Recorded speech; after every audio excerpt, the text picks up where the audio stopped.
crisscrossed by an amazing network of ancient trackways. These remarkable routes are our oldest roads and have been travelled for more than 5,000 years. It is an extraordinary place.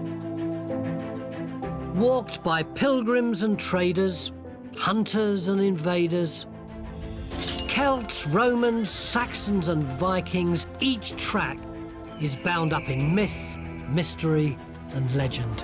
This is it. It's quite a strange-looking monument. But what's the truth behind all these megaliths and burial sites and ley lines and hidden caves along these pathways? And why were their mystic origins such an attraction for later generations? I'm going to explore these tracks to connect the clues they've left hidden in the British landscape. Now, isn't this just about the best cave you've ever seen? Wow. Her name is Majesty. What other name could she have?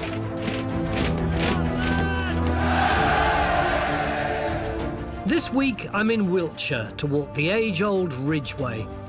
I want to know what this historic path across the North Wessex Downs can tell me about the myths and legends of ancient Britain and the rites and rituals of its many travellers. Ah! These are the paths our ancestors would have followed. The ancient trackways that we can still walk today.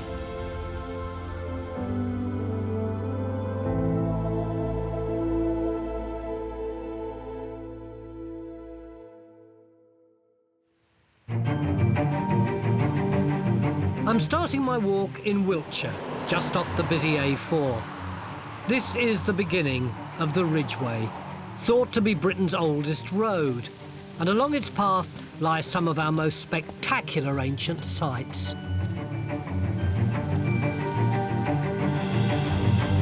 I'm going to explore this elusive highway from the Wiltshire Downs, across the High Chalk Ridge in Oxfordshire, and into Berkshire, where I'll rejoin the 21st century on the banks of the River Thames. The Ridgeway will take me to a world-famous stone circle at the heart of a prehistoric landscape. I'll follow in the tracks of Celtic chariots, explore a burial chamber older than the pyramids, and uncover the secrets of a great white horse. All of which will reveal to me how this ancient track was once used.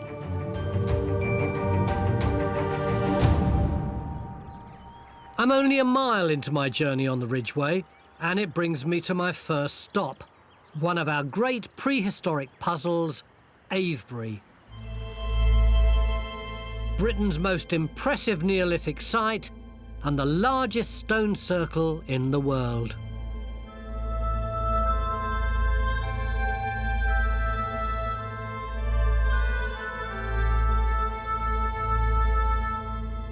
This magnificent monument was erected by our Stone Age ancestors somewhere between 2000 and 3000 BC, and is so vast it's believed to have taken centuries to complete.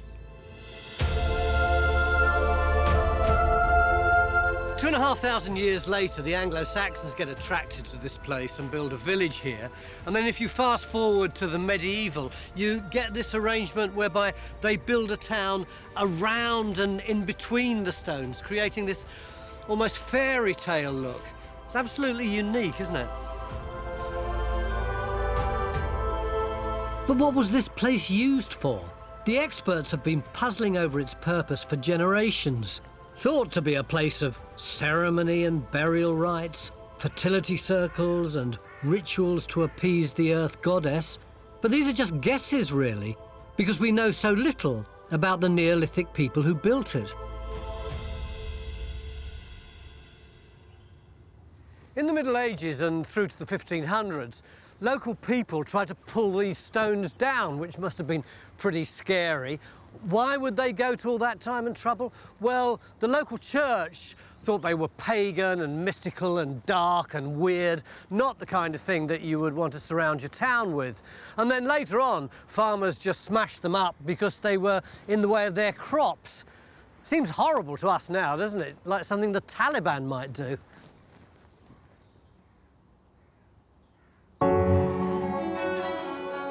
By the 18th century, the destruction of the stones was getting out of control. Crusading archaeologist William Stukeley's book on Avebury even names and shames the culprit farmers, including, disappointingly, a Mr. T. Robinson. No relation.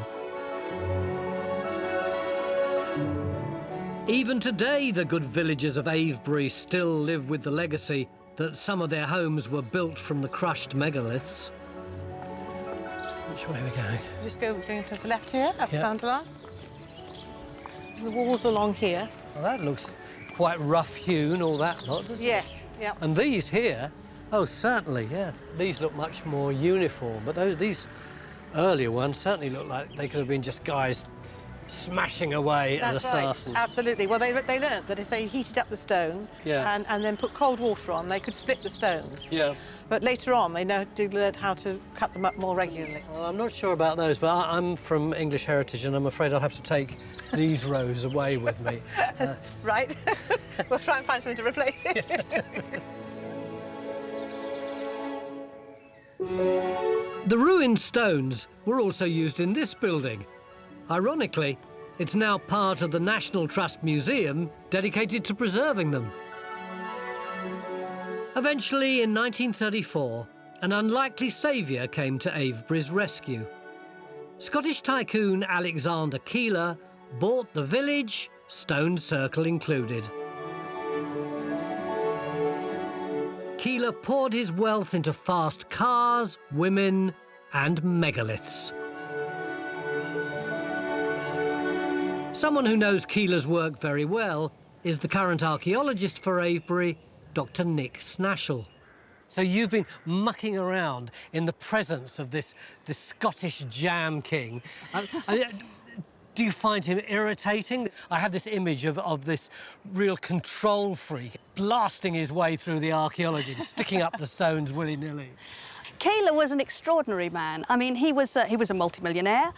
He inherited the marmalade and boiled sweet fortune, but he didn't really care much for those. He wasn't interested in the family factories. What he wanted to do was follow his passions. His excavation records were so good that we knew that if we could excavate as well and get a little bit more information using modern techniques, we could draw in what he'd done before to make something that was more than the sum of its parts. Oh, it's nice to know that he was a good guy, even if it does confound all my prejudices. Yeah, he really was.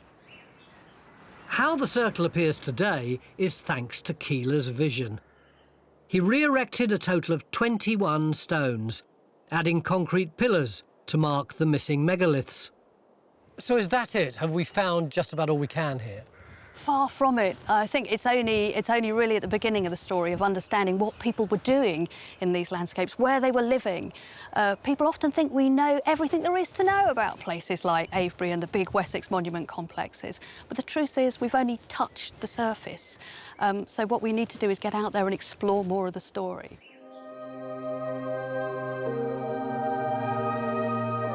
I can't help wondering how the huge stones at Avebury got there in the first place.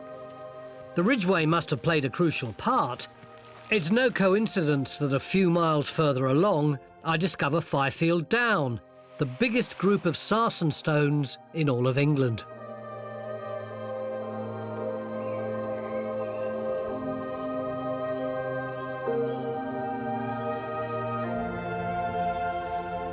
They're magnificent, these massive sarsen stones, aren't they?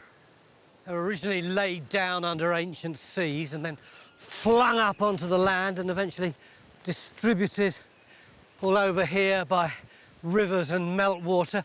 Actually, we had to get special permission to come to this part of the Downs because it's privately owned, but it was well worth it.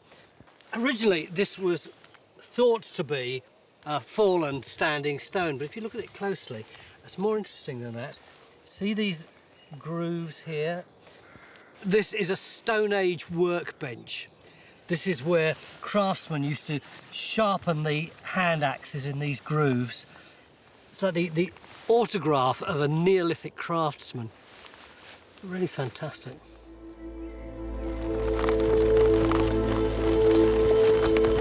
I can see why our ancestors would have kept to the safety of the natural high road of the Ridgeway. The lowlands of ancient Britain were choked with dangerous forests, swamps and flooding rivers. So early hunters and travellers would have kept to the Ridgeway for their protection. 2,000 years after the building of Avebury got underway, giant hill forts like this one began to appear every 5 or 6 miles along the Ridgeway. From then on, it protected the Celts from the Romans from the Saxons, then the Saxons themselves from the marauding Vikings.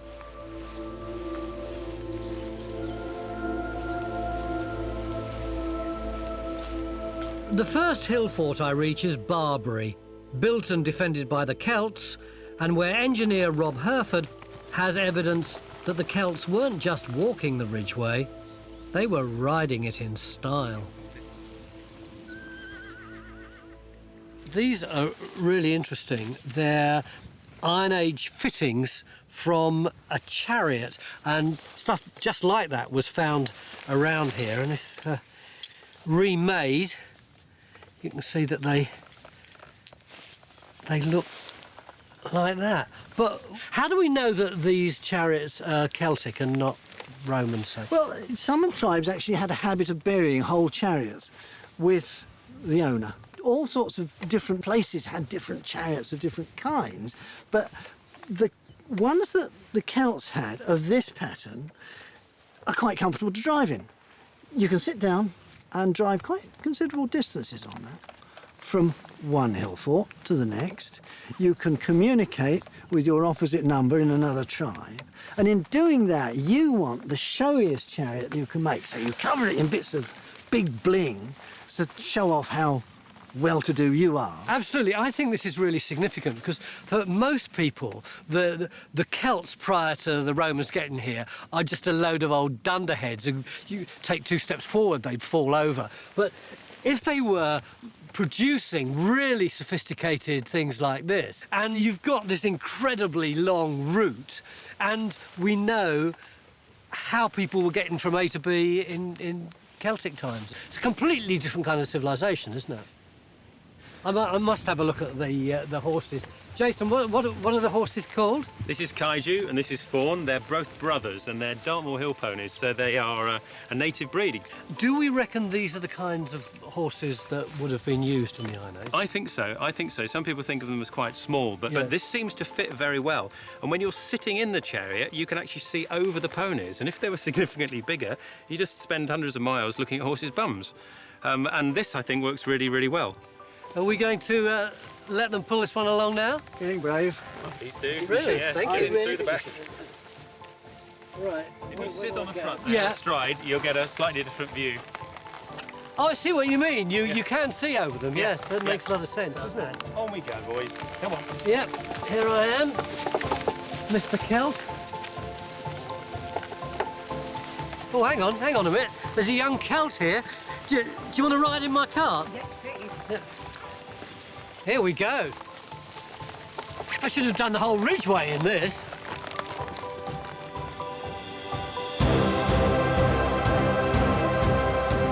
I'm beginning to form a picture now of a thriving highway crossing ancient Britain. But there was a time when the Ridgeway was all but lost, until it was rediscovered by one man who knew both the lay of the land and the secret history beneath.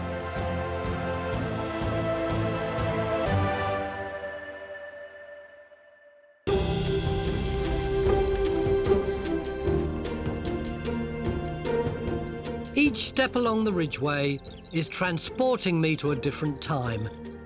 And my next steps are taking me to Victorian England, in search of a writer who saved the Ridgeway from oblivion. Richard Jefferies, now regarded as one of Britain's greatest nature writers, began in the 1870s to connect the discoveries he was making on his country walks. Jefferies realised that this overgrown track across the downs wasn't a farm lane or a modern road, but something much more significant.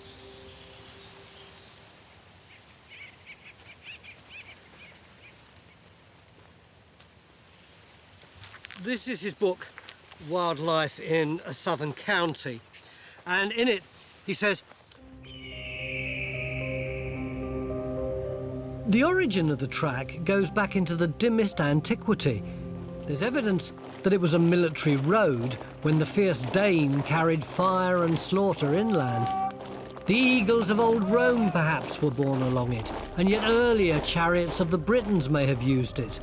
Traces of all have been found, so that for 15 centuries, this track of the primitive peoples has maintained its existence through the strange changes of the times.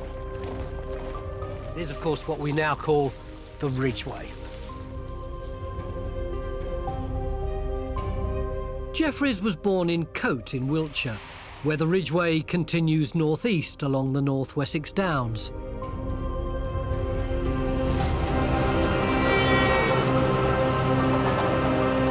The country upbringing he would have recognised is all but gone. The house he was born in is now swamped by this busy junction on the outskirts of Swindon.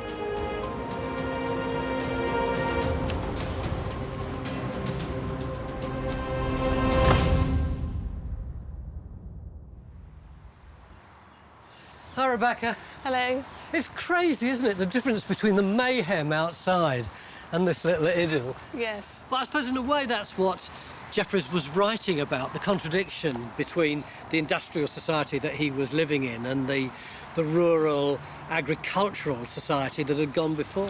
He discovered the Ridgeway for ordinary people, didn't he? He did. He spent so many years here exploring the local landscape that he actually mapped out the local area with the downs, and it became to mean to him something more than just simply a path. It was more for him a channel into the past, if you like. And when he walked it, he would imagine the different cultures and the different ages of the past and the people who would have walked it before him.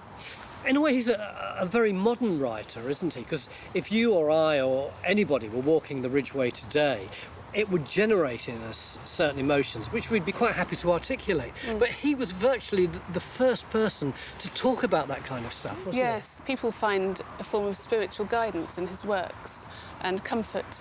And for those of us who enjoy wandering natural, ancient landscapes, his words really ring true for us when we're up there on the Ridgeway experiencing all the nature. His words come to mind, and I think he manages to keep experiences alive in people's minds.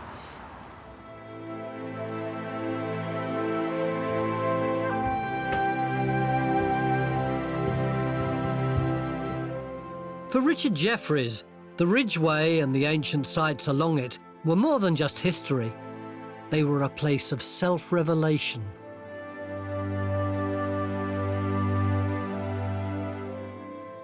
I restrained my soul till I reached and put my foot on the grass at the beginning of the green hill itself. Moving up the sweet short turf, at every step my heart seemed to obtain a wider horizon of feeling. With every inhalation of rich pure air, a deeper desire. The very light of the sun was whiter and more brilliant here. By the time I'd reached the summit, I'd entirely forgotten the petty circumstances and the annoyances of existence. I felt myself.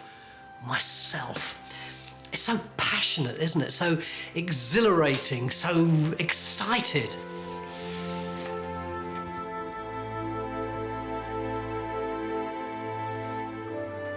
He's a beautiful writer, isn't he? As the Ridgeway climbs high to the east, I leave Swindon far behind. Looking at it through Jefferies' eyes, I've got a new appreciation for this atmospheric landscape. I love how the track seems to inspire storytelling and folklore, a way to make sense of the strange and ancient things we encounter along the way. Wayland Smithy. Encircled in a rustling ring of beech trees is a place steeped in its own myths and legends. This is one of the oldest man-made structures in the world. A Neolithic burial chamber built before the pyramids of Egypt.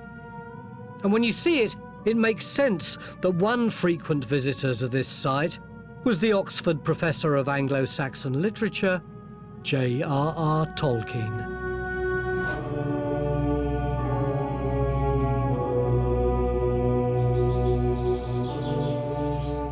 This is it. It's quite a strange-looking monument, isn't it?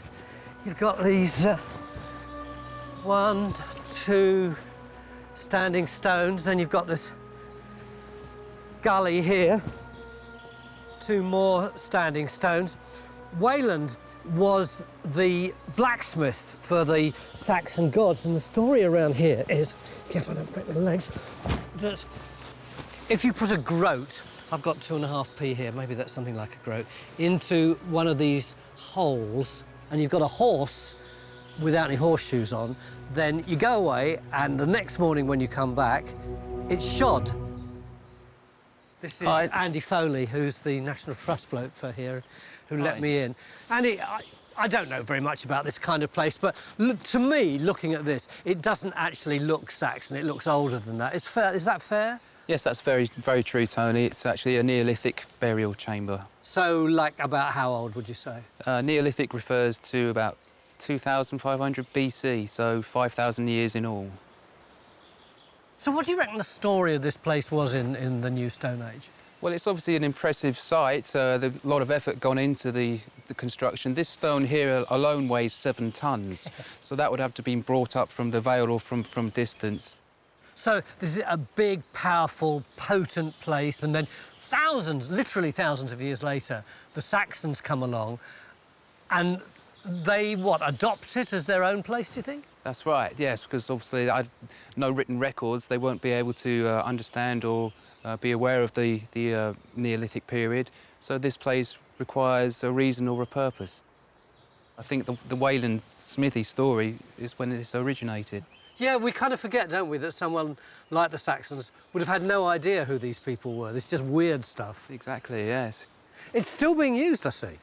What have we got in there today? Well, it's just, I don't know, it just looks like someone's had a bit of a campfire, but it looks as though there've been quite a few of them over the years. Yeah, that's the usual sort of offerings we get, so wildflowers wrapped into posies and what have you. Did you say offerings? Yes. So it's not just a bunch of hippies cooking vegetarian sausages? No. It's quite eerie, actually. You can see lots of mysterious little shapes in here. Look.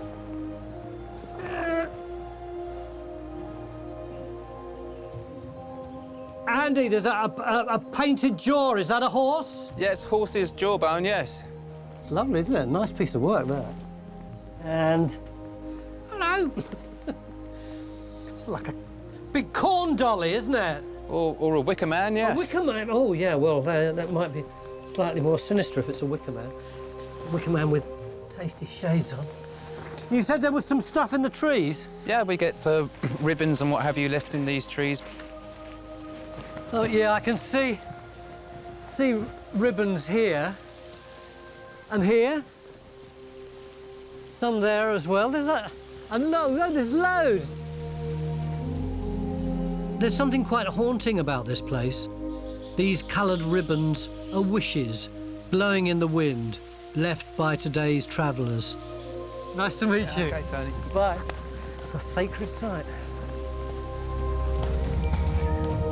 It's like the present is reaching into the long-lost past, with modern pagans reclaiming Wayland Smithy and the spirit of the Ridgeway for themselves.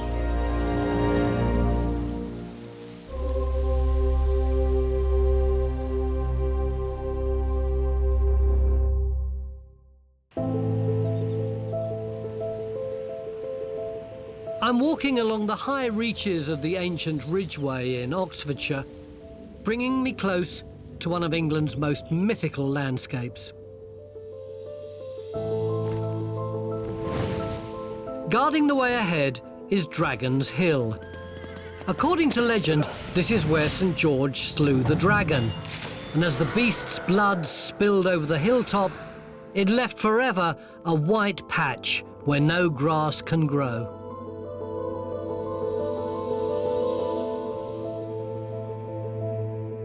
But I'm heading further down the valley, to the delightful thatched village of Uffington. Thomas Hughes, author of Tom Brown's School Days, was born in the village here in 1822, where his grandfather was the local vicar. Hughes spent a carefree childhood rambling this path.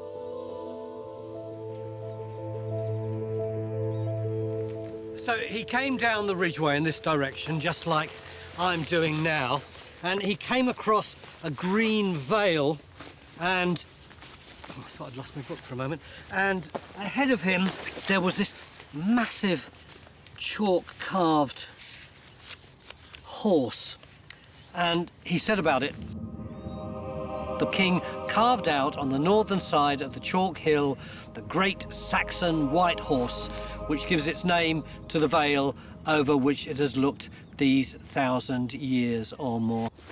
Let's have a look at it. There's the vale.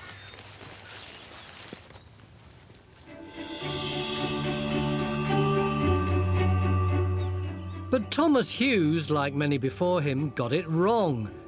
They thought the colossal white horse and Uffington Castle, perched on the hill above, were built to celebrate King Alfred the Great and his victory over the Vikings in the 9th century AD. It's true that Alfred the Great wasn't born far away, and he did defeat the Vikings on these very downs. But was any of that connected to the white horse? I need to find someone who can help me untangle fact from fiction.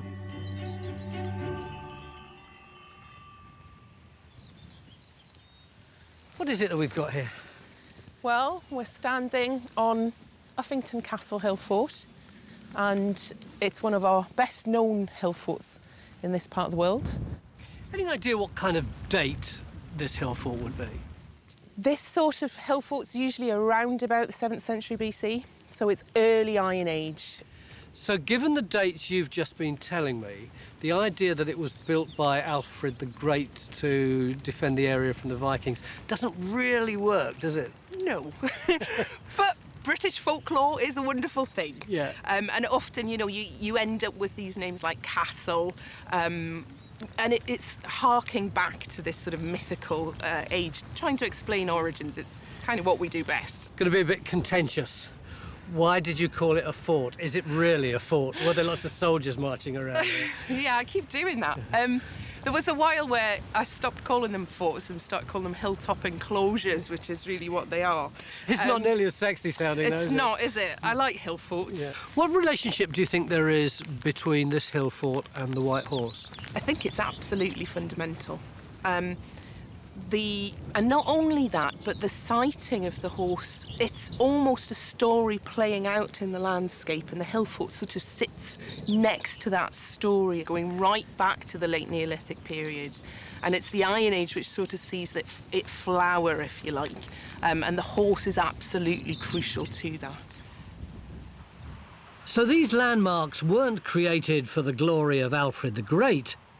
They were built 2 millennia before he was born. And the oldest of all is the Great White Horse that has been marked in this hillside for almost 3,000 years.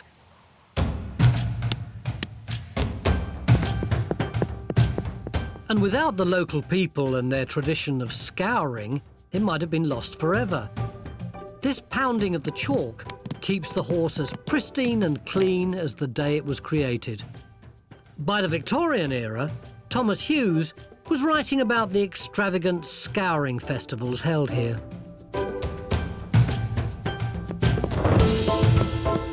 There was the double line of booths and stalls, which I'd seen putting up the day before, making a long and broad street, and all decked out with nuts and apples and gingerbread, and all sorts of sucks and food, and children's toys and cheap ribbons, knives, braces, straps, and all manner of gaudy-looking articles. A female smoking marathon was held, where the prize was a gallon of gin awarded to the woman who smoked the most tobacco in an hour. Get your fags out, girls.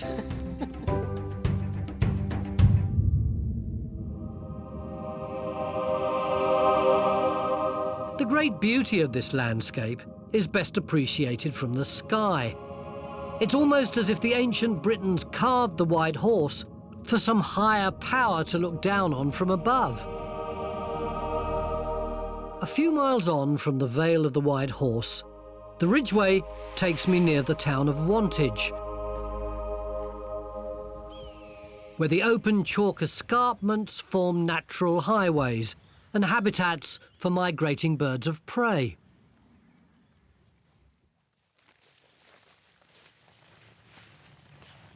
One of the things that really makes my heart sing about walking the Ridgeway is the number of birds of prey that you see. Some bloke said to me earlier that he'd once seen 17 kites all at the same time along here, and of course you get sparrowhawks and buzzards and kestrels. I think it's something about the thermals. They generate the means by which these birds can be supported, whichever way they fly. With this close-cropped grass, they can see all the little rodents and small mammals. They are so staggeringly beautiful. But I think throughout most of history, they've been much more than just some aesthetic little jewel in the sky. They've been a means for you to get food. Birds of prey have long drifted and hovered over this landscape and have been used here for hunting since the Middle Ages. One man who knows all about this sport of kings is local falconer David Hughes. So what I'm going to do when I get here, so we've let him settle, take the hood off. He knows it's going to be a bit of fun now. That's what an ear was invented for. Then I'm going to stick him on the perch, then we'll just gradually walk back, and he's going to have a look around to see what's happening. Yeah. His eyes are on me, which is a bonus. Right, so there's the lure. So he's spotted me with a lure now. That's it. He's seen the meat. Look, he's bobbing. Yeah. He's working wind. Just getting everything sorted. Come on. Come. Good boy.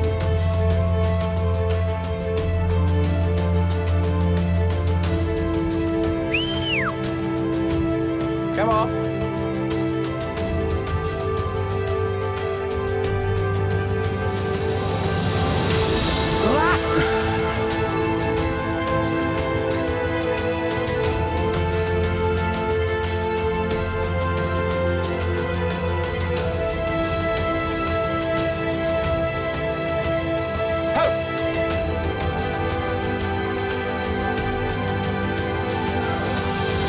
Yay!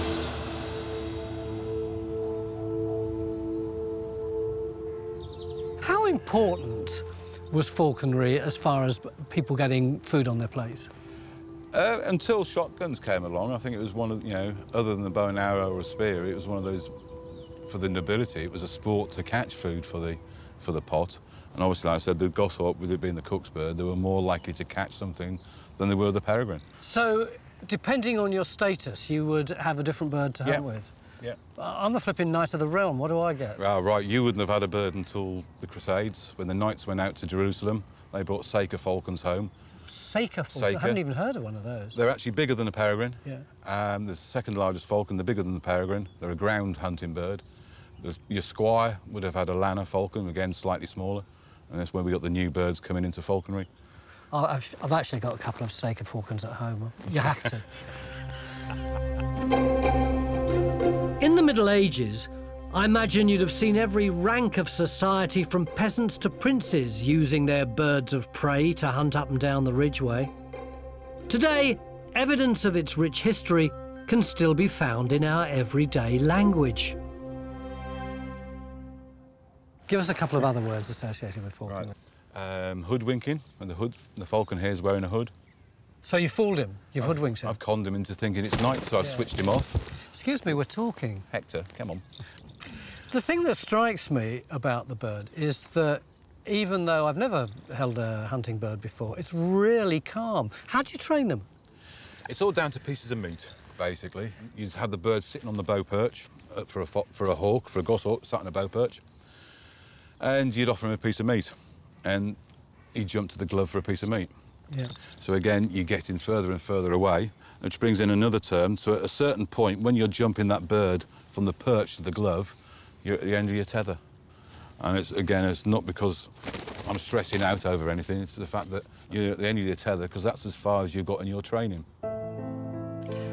All the time we've been talking, Five has been so well behaved. Look at that. Isn't that the most beautiful thing that you've ever seen?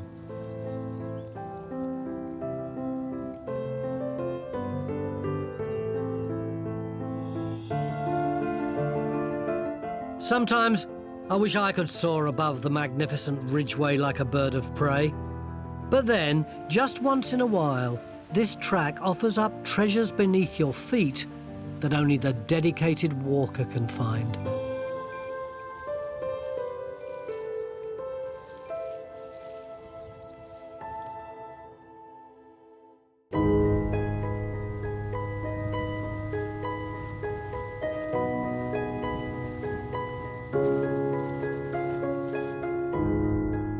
The Ridgeway has now guided me 3/4 of the way along my journey to the Thames. Even today, this ancient track is offering up remarkable treasures for the travellers who walk its chalky path. In 2009, metal detectorist Malcolm Langford rediscovered a unique piece of Britain's lost history.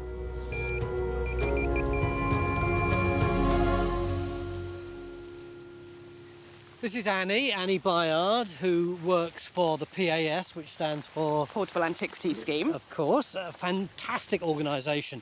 If you find anything which looks old and you think might be interesting, then you can take it to Annie or one of her colleagues and they'll tell you what it is rather than it being up on your fireplace in ignorance for years and years. And that is exactly what happened with Malcolm over here. Malcolm, it was about 7 years ago, wasn't it? Yeah. What happened? Well, I was metal detecting in the field just alongside the Ridgeway. I got an extremely good signal on my metal detector, so I knew it was something nice. Yeah. And I dug that up. It is quite beautiful, isn't it? It's a silver denarius. It's a denarius. Yeah. But I didn't realise the great age of it because they didn't change some of the issues on the coins, the patterns and the pictures. They didn't change them for a long time. And I knew it was a Republican denarius, but I didn't know how old. So Republican means that it was before Julius Caesar. Yes. Annie, he brought it to you. What was your reaction when you saw that? I was amazed when I saw it. I knew immediately that it was old, very old as well, Republican. And I thought, wow, you don't see them in this sort of condition. It looks almost brand new. You know, it's absolutely amazing. Have we any idea more precisely how old it is now? We think it's about 207 BC. That's mad. The Romans didn't get here till 40 odd AD. Exactly. So this is a good 250 years before the Claudian invasion. But it probably didn't come here that early. It probably came here in the 1st century BC. Malcolm had discovered the UK's oldest single Roman coin. It's really incredible to hold something like this in your hand and wonder how it got here. Who do you think it was who brought this coin here, Malcolm? Where do you think it came from? Well, I'd like to think that a Celtic warrior who'd fought as a mercenary in the Mediterranean area for the Romans, and it's in the history books that many Celts did that. And I'd like to think that he saw them using these discs like these things, these coins, and he brought one back to show his chief of his tribe that they were using these things instead of swapping goats for sheep and the like, you know. I just heard slightly hysterical laughter there. Yeah, it could well be. It could also be coming here through trade as well. We don't know. As Malcolm is correct in saying, the Second Punic Wars was happening at the time that these were being issued. Maybe it was a mercenary. We just don't know. We won't fall out over it. Never. Yeah. But it does imply, doesn't it, that there was a much stronger relationship between definitely I was going to say the mainland, you know what I mean, France and us, than might have been expected at that time. Yeah, exactly. I mean, especially in the 1st century BC, when Roman coinage started coming in more earnestly, we see that there is trade. You know, Britain wasn't this isolated little island before the Claudian invasion, and this coin just goes to show that. Its value for me is that it sort of implies that the Brits weren't dozy-headed, woad-painted idiots until the Romans came. They were sophisticated traders. Absolutely, yeah, absolutely. They knew what money was all about. They did. Pieces of evidence like this long-lost Roman coin are driving home for me that the Ridgeway really was an international trade route with links to the continent, thousands of years before our tricky relationship with Europe today.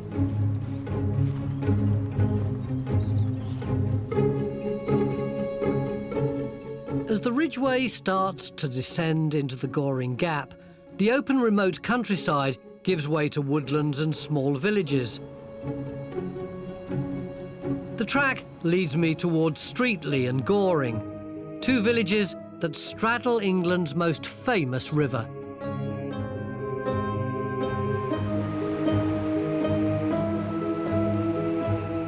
This is where the Ridgeway meets the Thames. Two of Britain's most ancient strategic trade routes. Romans, Saxons and Vikings all used the Ridgeway to connect with this great waterway. Here, the Ridgeway was at its most vulnerable. Far from the safety of the high chalk ridge, the lowlands of the river valley needed defending from plundering invaders. What I find so extraordinary is that they were building these great chunky defence systems on the Ridgeway thousands of years ago, and they were still doing it in the 20th century. And well, we're not actually going to go on this boat, but Steve, we're going to borrow your boat, aren't we? Thank you, mate. To see how the people of Goring prevented us from being overwhelmed by a German invasion. Off you go, mate. But these Germans weren't Saxon invaders coming to conquer the ancient Isles of Britain. They were Nazis. That's it, isn't it? That's what we've come to see. We're pulling somewhere? Pulling in this way, yeah? Yeah, please.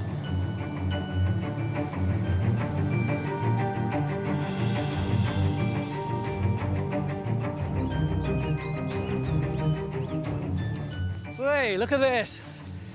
It is like a prehistoric megalith, isn't it? Except it's made of concrete. Gonna need the torch for this.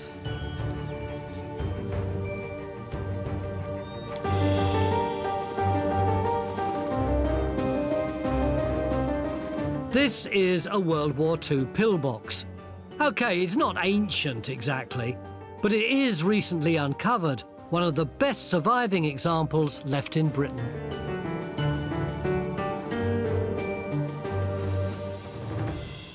Steve, how come this place is in such good nick? Well, I think it's because it's on private land. What precisely was its function? Well, as you can see, if you look out of the embrasure, you can see the bridges across the river between Streatley and Goring. Yeah. And we know that there were some other pillboxes on the other side. It's about defending the river at this key point. It is ironic, isn't it, that they're still defending the ridge thousands of years after the original people put up their defences. Absolutely, and as you know, coming off the Ridgeway here, you've got King Alfred defending against the Danes. Yeah. And this end, we've got the descendants of King Alfred getting ready to defend against the Germans. What do people do with them now? They're so solid, aren't they? Well, what can you do with something that's got 3 feet walls, designed to stop pretty heavy fire? Not a lot. It's a coffee shop. You can imagine archaeologists coming along in about 500 years' time, having no idea what it is. Oh, it's going to be ritual. No, I was going to say it's religious significance, without a doubt. It's or for protecting the corn in winter. Yeah, exactly. Or it has no function at all other than a whole society got together in order to Well, build that's exactly what they did, yeah. So the whole society did get together in 1940, and it was, in that sense, a pretty important thing to do. I like to think that in hundreds of years' time, our monuments and behaviours will be wildly guessed at by armchair archaeologists and fireside historians just like me, and that they too will get some joy out of the pursuit of the mystery.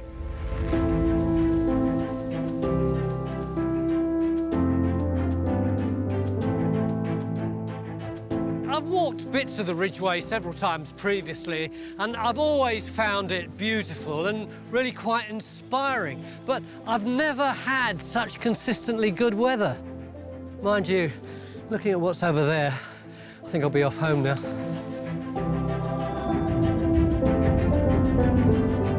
For more than 5,000 years, drovers, traders and invaders have used this track and reused the sites along the way, creating their own myths and legends to make sense of the landscape. I've been following the Ridgeway. Picking up the track near the megaliths of Avebury, I've been guided along its route by Celtic chariots, white horses and Alfred the Great. But the enduring legacy of the Ridgeway goes beyond its position as a natural line of defence. Each generation has added to the mythology and legend of this ancient track, leaving clues in the landscape that we can still find today.